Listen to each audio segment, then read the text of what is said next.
Bonjour maîtresse, bonjour mes amis. J'espère que vous êtes en bonne santé. Aujourd'hui, je vais vous présenter mon projet sur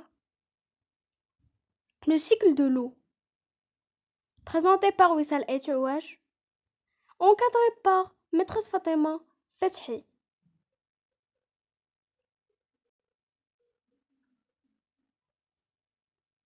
L'eau circule sans arrêt sur la Terre et s'évapore des océans et revient sous forme de pluie. Le soleil fait s'évaporer l'eau des rivières, des lacs, des mers, des océans en de fines gouttelettes. En se regroupant, elles forment des nuages qui, poussés par le vent, rencontrent des masses d'air froid et donnent naissance à la pluie. L'eau de pluie s'infiltre dans le sol et rejoint les nappes phréatiques, les sources, les rivières, les fleuves pour recommencer sans fin le même voyage.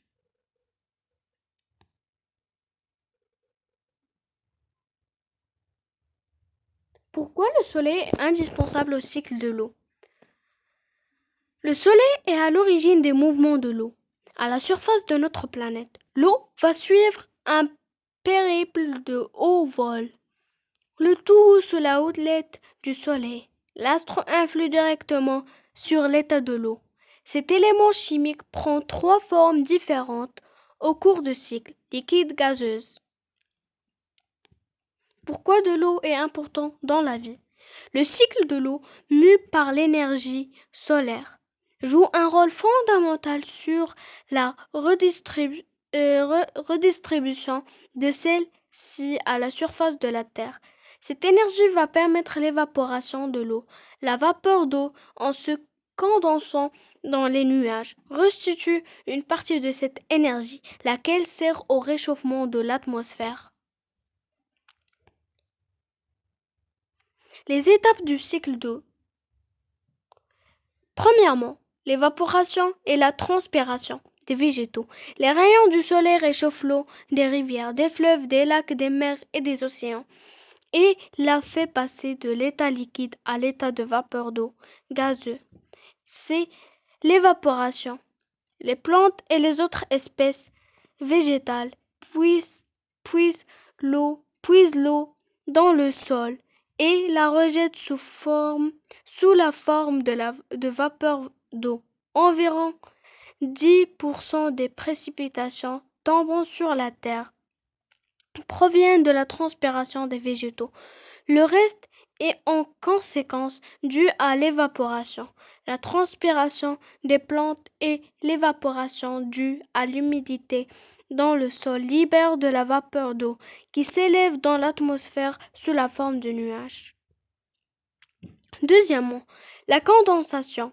Au contact de l'atmosphère, la vapeur d'eau se refroidit et se transforme en petites gouttelettes qui sont à l'origine de la formation des nuages. Cette étape se nomme la condensation qui, sous l'action des vents, vont se diriger vers l'intérieur des terres.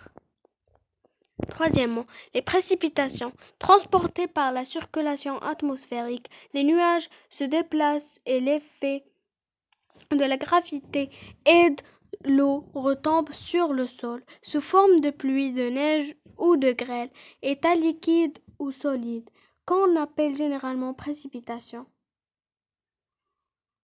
Quatrièmement, le ruissellement ou l'infiltration.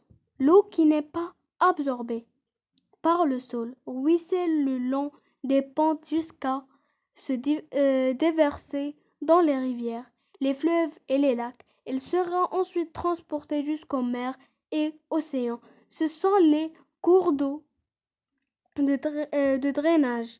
L'eau de pluie s'écoule lorsqu'elle rencontre un sol imperméable et pénètre dans les sols perméables. En s'infiltrant dans un sol perméable, l'eau peut parfois remplir une poche souterraine, grotte, et former un véritable réservoir d'eau. L'eau continue dans ce réservoir, nappe d'eau ou nappe phréatique, trouve parfois un chemin naturel vers l'extérieur. L'endroit où jaillit l'eau hors du sol s'appelle la source. Certaines nappes d'eau souterraines, une fois découvertes, peuvent aussi être exploitées par l'homme comme réserve d'eau potable. À noter, un peu moins de la moitié des précipitations rechargent les nappes phréatiques, le reste part en évaporation.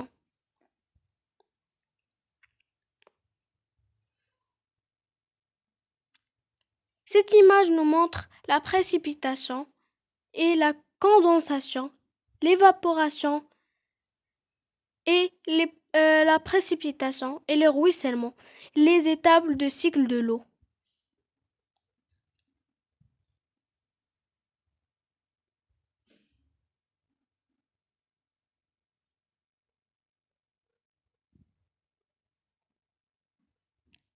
Voilà, c'était mon projet sur le cycle de l'eau. J'espère que vous aimez mon projet.